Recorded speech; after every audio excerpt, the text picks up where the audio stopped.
Welcome to Dare to Innovate. Today, I'd like to welcome Scott Howard, Claire MDSL's Vice President of Program Consulting, to the show. Scott joined the organization a couple of months ago as our Vice President of Program Consulting. Not to be confused with Scott Gilbert, and I know I am going to get confused today. I will probably nickname I don't know both. if we're going to get confused. Thanks, Scott. Wow, We're going to have as you can see, we're going to have a very interesting conversation today with two Scotts. But looking forward to it, we're going to talk about budgeting. Innovation and budgeting, not really aligned. But today we're going to try to think about budgeting in a way that is different, and a way that we can provide our audience here today and organizations that may look at this and give them a different way to think. Budgeting is not innovative, but we have to have the conversation. It's very important for our business. It's very important for our customers' business. It's very important for what we do at a core. And so why are we talking about this, Scott? So look, budgeting, as you said, at its core is not something that people often say with the word innovate at the same time. It's not. But I think we're in a unique time, and maybe everyone who's ever done a question like this has said that throughout history, but we are coming off of a situation with the COVID pandemic where we saw the need to flush bludgeons down the toilet. It was it. It's like I had a budget. All of a sudden, that budget didn't matter anymore because I had this unforeseen circumstance arise. It means I need to go spend a bunch more on Zoom licenses or whatever it was to address the fact that that's the only way that I can stay in business. And so the first part is, I would say, we have to be innovative and think about what lessons did we learn. And look, we all hope that doesn't happen again, but as a result of what we went through, was there something that we can learn and incorporate into our budgeting process? I think the second piece of it is, look, we are collectively on the razor's edge right now. We're standing there thinking, are we about to end up in this incredible recession and everyone's gonna, have to make huge changes and pausing decision making, or are we gonna make it through, right? Is the parachute going to open when we pull? And so I think if we think about those two sort of directions, I think that's how we bring the concept of innovation into what is normally a painful budgeting process for all companies. So Scott Howard, when we begin to think about those topics, how do we take a lesson out of what we learned in COVID? Look, when COVID happened, we all went out and said our employees have to work remote. And to Scott Gilbert's point, we threw it out the window. And we went and spent money in different ways, in different areas. How do you take a lesson out of that and apply it in a regular setting when you're spending money in different ways than you may have planned when you went into a year? Yeah, I think that uncertainty was unprecedented, obviously, but I think it still is an uncertain environment, right? So I think we need to learn, can we be agile, make quick decision making, and maybe agility is that innovative approach to budgeting, rapidly consuming what's happening in the environment. Can you quickly adapt? Yeah, I mean, when we talk about nimble or agility, those are not often confused in budgeting.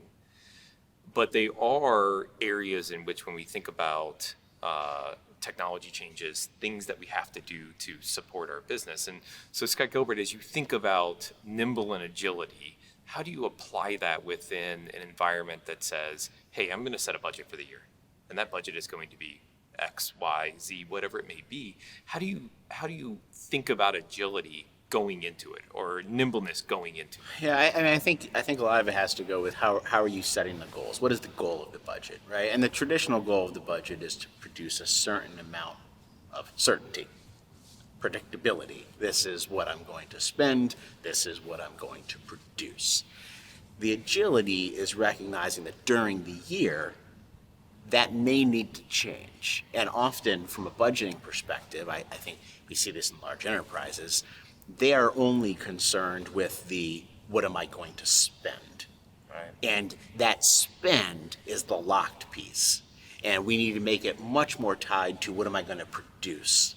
And that the justification of changing the spend comes with a different production. And that's what we saw during COVID, right? It's like, unless we change what we spend, everything that we produce is going to go away because my employees can't come into the office. So now I need to go do this. And so I think if we get that agility and understanding that the cost can change, but it's going to change what we produce. And that what we produce is obviously a huge umbrella in terms of it could be what we actually produce, or it could be what we deliver to the rest of the business to help them produce something different. Scott Howard, when we think about the current economic landscape that we're dealing with, we're all dealing with it, whether it's personally, professionally, our businesses. How is that influencing, in your opinion, budgeting decisions now? Yeah, I think obviously it makes sense to be prudent in this type of environment. So I think looking for high ROI projects, so rapid time to delivery, rapid time to value delivery, right? In a traditional landscape, we've seen those, everybody slow down. The pocketbook closes, everybody stops, no more spending. But a high ROI project, if you believe into it, is that. It's going to return investment. How do you believe, or how do you see what's going on in the current economic situation influencing budget decisions, and how should it influence those? Yeah, good question. So as you know, I came from the enterprise side and large companies that are turning the Titanic to be nimble and agile. Those are not two things. Those are not two things that are necessarily seen together. Like budgeting and innovative, agility and large enterprise is not. So maybe we're being innovative by suggesting it, because I haven't seen a large company actually accelerate quickly in making decision makings, turning the dial on high ROI projects. I think things that large companies have done well is look for cost savings measures, even if it was as extreme as shutting down offices, removing desk phones. So the cost savings component gets done rather quickly. I think the challenge is a mechanism in place to raise those high ROI projects to the top, let them get revisited and execute. I mean, Scott Gilbert, do you feel that this is when we think about high ROI projects, is it a communication issue? Is it a business case issue? Is it a moment in which things slow down? We all go through those and we make decisions slower.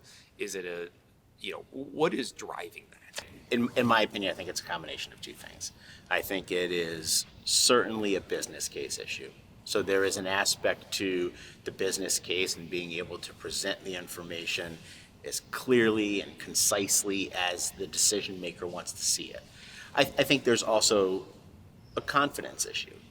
I think there is an aspect of, is it a high ROI project, right? Yeah. And we know that look, the people that are making these decisions at large enterprises, this is not the first time they're making big decisions. This is, and so there's scar tissue there associated with it. And that's why I put those two things together, because in some cases it's on the responsibility of companies like us to really help that executive stakeholder have the business case that he or she needs to go inspire the confidence in the person that he or she needs to sign off on the project. And so I think there's an aspect of having been burnt before that we need to keep in mind, and that all budget makers need to keep in mind.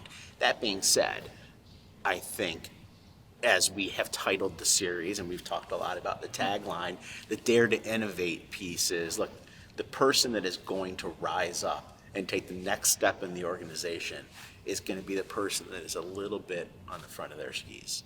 It's the person that's pushing that envelope a little more, whether it's a small company or a large enterprise. So you have to create a culture that enables that. That's right. That is exactly right.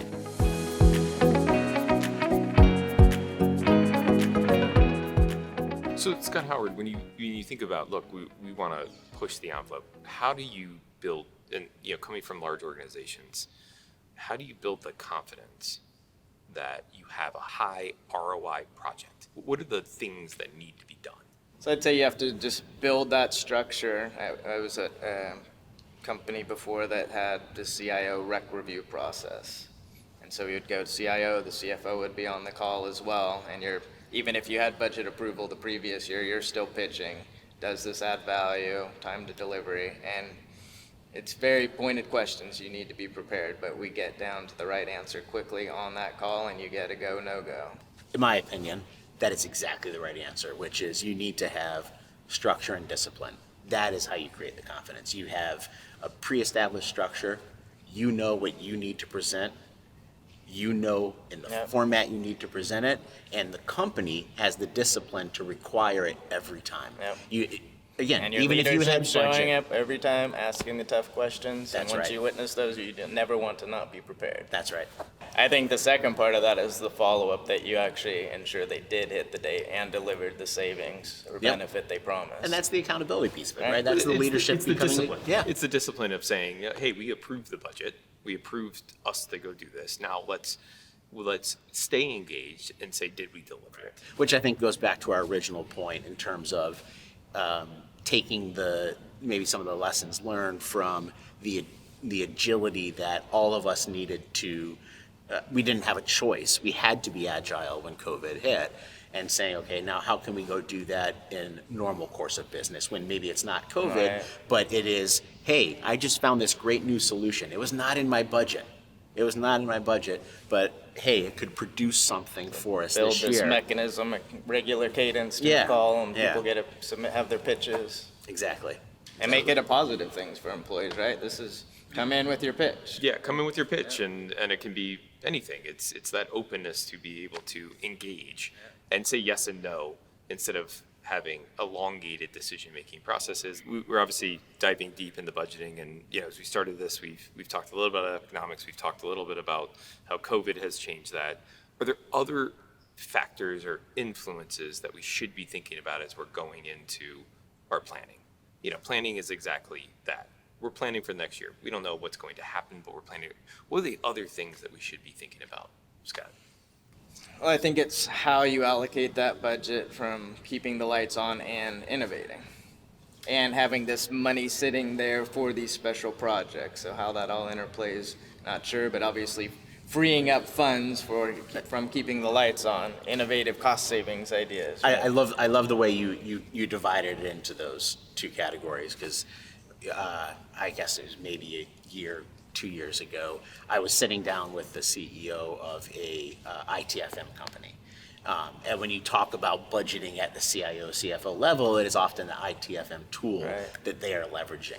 And his perception and the way he positioned it, for me, it helped crystallize something for me that I had not. And that was exactly the way he positioned it. He said, look, when you're a CIO at a major enterprise, you should, if you're doing the right thing, be thinking about your budget in two categories.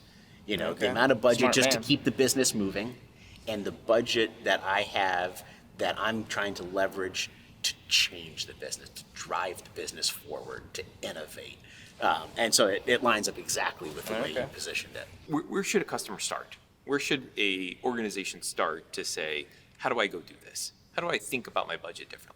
I think you have to start at actually identifying what is maintenance and what is innovation, right? What truly is keeping the lights on, and even digging into those. Are they possible areas where you can innovate and reduce? So you have the reducing cost component, but how much is free to innovate? And I think we said 10% earlier as a hope. I think that might even be wishful thinking for a lot of people. Absolutely right, Moving yeah. from 2 to 3%, right? Yeah. So So your recommendation would be to start with, let's just look at what are we spending today? In everything that we do already, and saying, all right, this is maintenance. This is truly maintenance. I need to have, a circuit. I need to have a mobile phone. I need to have that. That's not changing tomorrow. I need to have a Zoom license. I need to have a Microsoft Office 365 license. I need to have that stuff. I have to. maybe, And- do you need a desk phone? That would be one area, right? Yeah, desk Do you phones, need yeah. does everybody still need cell phones when they're on Zoom? So But that's the questioning part of what really is maintenance, so establishing my baseline right? and then saying how much should be here? How much should be an innovation in a year? What's a reasonable goal for that next step? Like if I go through that categorization and I say, you know what, right now, 95% of my dollars are to support my existing business, and 5% are to do things that I believe as a CIO are going to improve my business, improve the ability of teams that have nothing to do with what I do to do their job better, faster, cheaper, whatever. And if it's 95.5 today at the start of the year, should I look at how do I get it to 90-10 by the start of next year, or 80-20 by the start of next year? And that could be squeezing out savings from the maintenance side. Right, That's really where it has to come from. Yeah, and that's right? exactly it. Because I think the suggestion is not that how do I take my budget from $100 to $95. It's how do I take that same $100 and instead of spending 95 on maintenance and 5 on innovation, how do I spend 90 on maintenance and 10 on innovation? And the only way you do that is by getting 5 out of the maintenance and pushing it over into the innovation. And to your point, maybe that's cost savings. Maybe that's I'm spending things over here I don't need. Yep. And then tying it back to that ROI, the quick ROI hit and the time to value. Time to value is an interesting thing that we deal with. We all deal with it, whether it be internal projects that we have and going to implement something new or change in the organization. Time to value usually is measured from the time I start implementation to the time that it is. But in reality, time to value is the moment that you begin to engage on something and evaluate it all the way to the time that you're actually getting something out of it. And we've seen that continue to evolve, elongate, change that. What would be the recommendations that you guys would have? And we'll start with Scott Howard. What would be the recommendations of how they should be thinking about time to value? The first thing that came to mind is the cycle of RFP cycle, even when my previous company started shutting down offices and looking at when nobody was in, that can we cut, do we need 2 circuits going to all of these sites? And should we then transform our network at the same time? And suddenly we drag this RFP process out for over a year, where we could have started realizing to immediately disconnect these services. These are maybe easy it's phasing, right? easy decisions to go make, but we often, as leaders in an organization, we often say, well, but what else should I be thinking about? Or what else should I be doing? And I think the vast majority of the time, that thinking, and this goes back to something we chatted about earlier, that thinking is driven by a fear of failure. That thinking is driven by, if I don't have all of the variables, if I don't have all of the information, and it doesn't work out right, I want to make sure I'm not the one taking the blame or the fall. Yeah. And it goes back to that level of confidence. And look, I think as we continue to move forward in the face of whether it's a post-COVID-19, but knowing it can happen again, or an economic recession, it will be the brave decisions that are the ones that are the generate the best outcome. So culture has to And the embrace culture informed has to support risk-taking that Yes. you don't ever Yeah. going to have all the data. That's right. I want the enforcer that I'm telling to back off, and not the enforcer that I'm telling to go harder. Yeah. Should we rename the series, instead of Dare to Innovate, Dare to Fail? There it is. Yeah. Because if I don't dare to fail, I'm never going to succeed. Yeah. And Scott's point is exactly right. It's a leadership culture thing. It is the leaders of an organization making their employees feel like they can have that decision-making authority. And I'm going to try this. I've got 60%, 70% of the information I need, and I believe it's the right thing. We could wait 6 more months, time to value, and get 90% of the information, or we can go now. And then have that mechanism in place, though, that we're monitoring, and when you have to, that idea seemed right at the time, and now let's pull the plug. That's right. Things have changed, the environment quick. changed, or Be agile. no, no. Yes, yeah. Full circle. Yeah. But you have to be, in the data that you do have, you have to be supremely Trust that confident data. that data is accurate. It may not be complete, but it is accurate. And that's, I think, is again, you talk about our program. That's what we're trying to drive to. Thank you both for joining me today.